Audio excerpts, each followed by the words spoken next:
Ladies and gentlemen, we are back at the Precious Metal Summit 2013 here in Zurich. Now we had a short lunch break and did some interviews during the lunch also, and now we are here with Condor Gold, and Mark Child, he is the chairman of the company. You may remember Condor Gold, we did an interview already at the European Denver Gold Forum here in Zurich, and now, we are curious what happened so far, Mark. Thanks for taking the time. Thank you for having me back. So just give us a short overview about the company, what you are doing, because maybe we have some viewers, they haven't seen you before. Okay. Well, Condor Gold is a gold exploration company, and we're working in Nicaragua. We have the largest gold deposit of 2.4 million ounces at a high grade, 4.6 grams per ton, and we've also got 1 million ounces in El Salvador.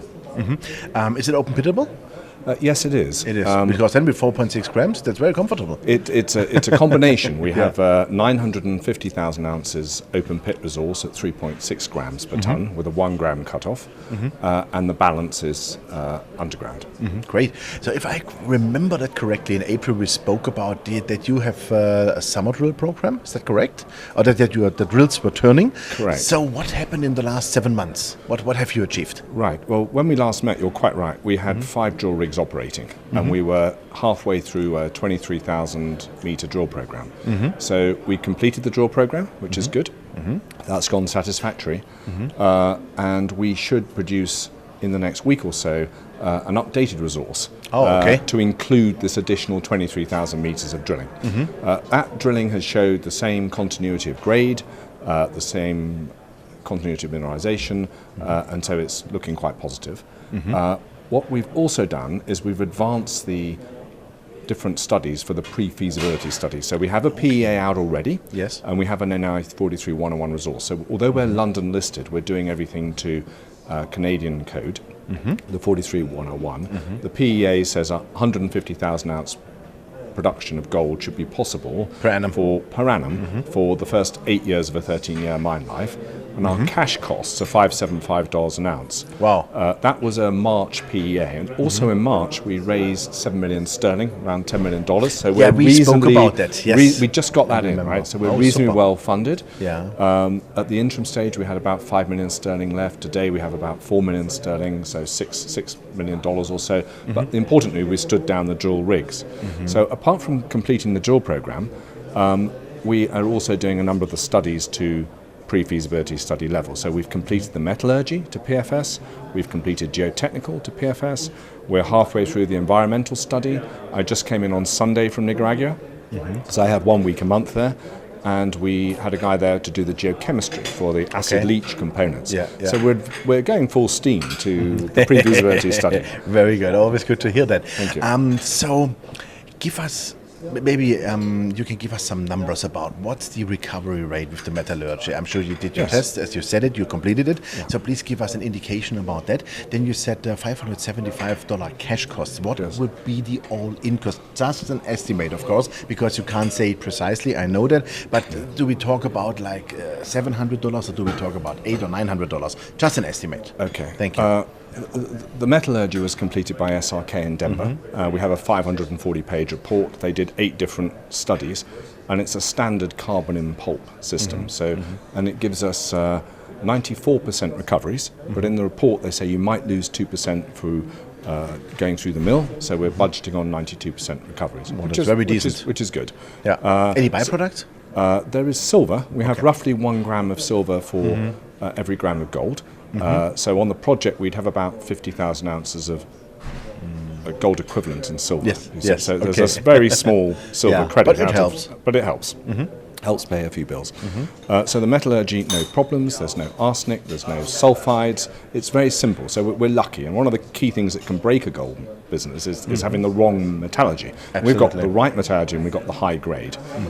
What we are trying to do with the drilling is also identified 2 feeder pits.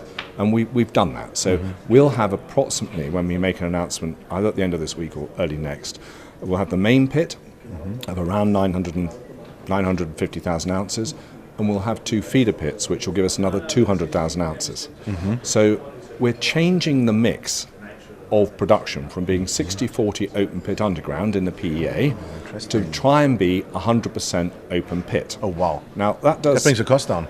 Correct. So to answer your cost question, it brings down my upfront capex. So instead of having to put in 3 shafts and an open pit at the same time, we can do away with the 3 shafts. We can be 100% open pit production for the first 5 years, repay the bank debt out of the open pit production, then we still got 1.5 million ounces underground production. We can fund the underground development out of the free cash flow after the bank debt. So that takes the overall capex down. To answer your question on cash costs in the PEA, at $575 an ounce, if we do all-in cash costs, we're going to be around about the $850, $900 an ounce level because we've got this high grade. Yes. Okay, but that'll have to get resized, assuming we can be open pit only production for the first 5 years. Okay. I would say that B2Gold are operating in country. The open pit's about $530 per ounce cash costs. And all-in cash costs around the $650, according to their numbers. So we have a similar project. Very good. This leads me now to the countries you are operating in. Yes. What is the status Nicaragua and El Salvador, you said, right? Yes. Correct. What is the status now in the countries today? I know we spoke about it when we met last time. Any changes, any things which are better? What you're feeling about? Well, we started off 8 years ago in El Salvador.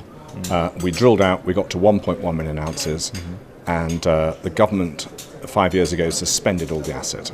So our share price fell 90%, and it's still suspended. Now, the one thing that changed about a month ago is a company called Oceana Gold in New Zealand and Philippines that produces 300,000 ounces, bought the other main gold resource in El Salvador, despite it being suspended. So they hope they can make some changes to the government thinking in El Salvador. And they valued it about $7 an ounce. They valued it down. Yeah, don't they need the shops and the taxes in El Salvador? Yes, completely. The economy is growing terribly. It's about 2%. Nicaragua is 5% GDP growth last year, and the last quarter was 7%. But El Salvador, there are no producing mines at all. And one of the problems if you go into a country that has no gold mining, no base metal mining, there's a generation of politicians the last 50 years that have never seen the benefits of mining. Yeah, crazy. And then your NGOs get in and they can be anti-mining. Yes. And that's what's happened in Salvador. So it's not that they're anti it in a way, it's more that they need to be more convinced, I think, of the economic benefits from employment, as you suggest. Nicaragua is the opposite. Nicaragua has always produced gold, and for the last 100 years. Last year, gold was the second biggest export. And in fact, last month, I just heard 2 days ago, last month of October, officially, gold is the biggest export. So this is the sort of country you want to operate in. They understood it. The total, they got it. But the total production in the country is only 200,000 ounces. So if we can produce, say, 100,000 a year as a minimum, we are going to boost the largest export by 50%. Now, so we're a big fish in a small pond. So the government is being very encouraging towards let's put up a gold mine. And what taxes do you have to pay on that, or do you have to pay a royalty or whatever to the government? There's both. There's a 3% royalty off the top to the government, which is fine. There's been no changes in the royalty, and there's no talk of changes, and we don't want them to change. And in terms of the corporation tax, there's a 30% corporation tax. However, the cost of your plant and equipment, say it's 100 million, is fully tax deductible over a period. So they'll do it on a depreciation level, but also the importation of things like vehicles are VAT exempt. That helps a lot also. And that also helps because there will be operating costs of vehicles and so on. Well, great. Thank you very much, Mark. Okay. Good update, and keep fingers crossed for next week. I think we will have good news, hopefully. Yes, I hope so. I know you are not allowed to say anything, but thank you very much for the update, and we look forward to get the good news out. Thank you very much, everybody. Thank you. Ladies and gentlemen, that was Mark Child, the chairman of Condor Gold, and you heard it next week. Hopefully some really good news come out. The 43101, and we spoke 7 months ago, and as you see, a lot of good things happened, and they developed step by step their project and will move into production in Nicaragua. So stay tuned. Thanks, and bye-bye.